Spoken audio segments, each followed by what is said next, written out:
مفلسی میں بھی حضرت فاطمہ زہرا سلام اللہ علیہا کی بے نیازی۔ سخاوت کا جذبہ قدرت نے بچپن ہی سے جناب سیدہ میں کوٹ کوٹ کر بھر دیا تھا۔ ایک مرتبہ ملک شام کی ایک بڑی دولت مند خاتون فاطمہ شامیہ، جو نہایت دیندار اور عبادت گزار تھیں اور آسمانی کتابوں کی عالمہ بھی تھیں، جناب سیدہ کی خداداد عقل و فراست کی شہرت سن کر شام سے آپ سے ملنے آئیں اور بہت سے تحفے، جن میں زیورات و جواہرات، میوے، کپڑے اور کھانے پینے کی چیزیں تھیں، اپنے ساتھ لائیں۔ جب وہ جناب سیدہ کی خدمت میں پہنچیں تو آپ نے بڑی خندہ پیشانی سے ان کا خیر مقدم کیا۔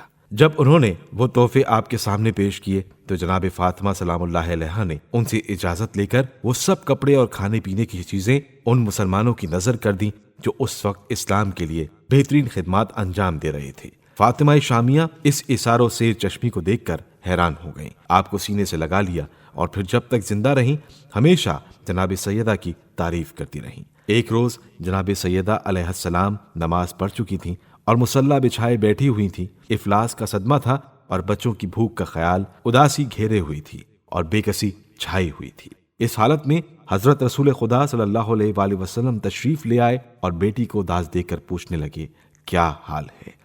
جناب سیدہ علیہ السلام پیغمبر خاتمی مرتبت صلی اللہ علیہ وآلہ وسلم کی آواز سن کر چونک پڑی، کھڑے ہو کر ادب سے سلام کیا اور عرض کرنے لگی، کچھ نہیں بابا جان، یوں ہی اس وقت اپنی ناداری کا خیال آ گیا تھا۔ حضرت رسول خدا صلی اللہ علیہ وآلہ وسلم وہیں بیٹھ گئے اور فرمایا، فاطمہ ذرا مصلی کا ایک کونا الٹ کر تو دیکھو۔ جناب سیدہ نے حکم کی تعمیل کی اور مصلی کا ایک کونا الٹ کر دیکھا تو اس کے نیچے سونے چاندی کا ڈھیر نظر آیا۔ آپ صلی اللہ علیہ وآلہ وسلم نے فرمایا، فاطمہ جس قدر چاندی سونا اس میں سے چاہو لے لو اور جتنا عیش کا سامان چاہو فراہم کر لو، لیکن یہ خوب سمجھ لو کہ دنیا کی راحت و آسائش چند روزہ ہے، پھر آخرت میں کچھ نہیں ملے گا۔ اب تمہیں اختیار ہے، چاہے دنیا میں لے لو چاہے آخرت کے لیے بچا رکھو۔